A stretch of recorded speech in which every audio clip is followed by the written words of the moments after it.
ఆకలితో ఉన్న చిరుతపులి వేటాడడం ఎప్పుడైనా చూశారా?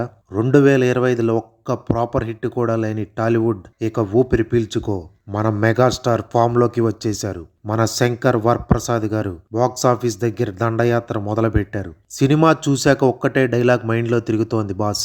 నేనేంటో నా టైమింగ్ ఏంటో మీకు తెలుసా? ఇప్పుడున్న బచ్చాగాళ్ళకి ఏం తెలుసు? అబ్బాబ్బాబ్బా, ఈ డైలాగ్ వింటుంటే థియేటర్లో రచ్చ రంబోలా అంతే. బాస్ ఈసారి సంక్రాంతి ముగ్గుల్లో గట్టిగా రంగులు వేశారు. ట్రైలర్లో చూపినట్టుగా బట్టలు ఉతికి ఆరేసినట్టుగా మన మెగాస్టార్ నవరసాలను కూడా ఉతికి పిండి ఆరేశారు. అసలు ప్రాణం లేని స్టోరీకి మన మెగాస్టార్ గారు తన గ్రేస్ఫుల్ యాక్టింగ్తో ఊపిరి పోశారనే చెప్పాలి. డైరెక్టర్ అనిల్ రావుపూడి గారు బాస్ను ఎలా చూపించాలని మనం అనుకున్నామో అలాగే చూపించారు ఆ వింటేజ్ లుక్స్తో. ఇందులో చిరంజీవి గారు ఒక ఇన్వెస్టిగేషన్ ఆఫీసర్. ఆయన స్టైల్, గ్రేస్, ఇంకా ఆ పాత రోజుల్ని గుర్తు చేసే కామెడీ టైమింగ్ అయితే అదిరిపోయాయనే చెప్పాలి.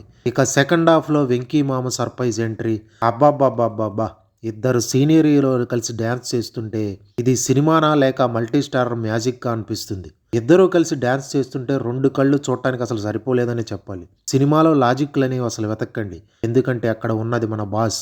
కథ మాత్రం పాతదే అయినా బీమ్స్ మ్యూజిక్, చిరు గారి మ్యానరిజమ్స్ సినిమాని చాలా వరకు గట్టెక్కించేసాయి. లెంత్ కొంచెం ఎక్కువే ఉంది కానీ బాస్ స్క్రీన్ మీద ఉన్నంతసేపు అస్సలు మీకు బోరే కొట్టదు. సింపుల్గా చెప్పాలంటే ఇది సంక్రాంతికి తినే తియ్యటి నేతి అరిసె లాంటి సినిమా.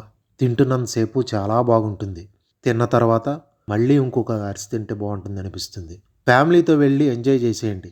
వెళ్తూ వెళ్తూ ఒకసారి ఆ లైక్ అండ్ సబ్స్క్రైబ్ బటన్ని ఆ బార్ స్టెప్ లాగానే గట్టిగా కొట్టేయండి. మరిన్ని ఇలాంటి మూవీ అప్డేట్స్ కోసం మన మూవీ ఛానల్ మూవీ షాట్ 24 ఫ్రేమ్స్ని సబ్స్క్రైబ్ చేసుకోవడం మర్చిపోకండి.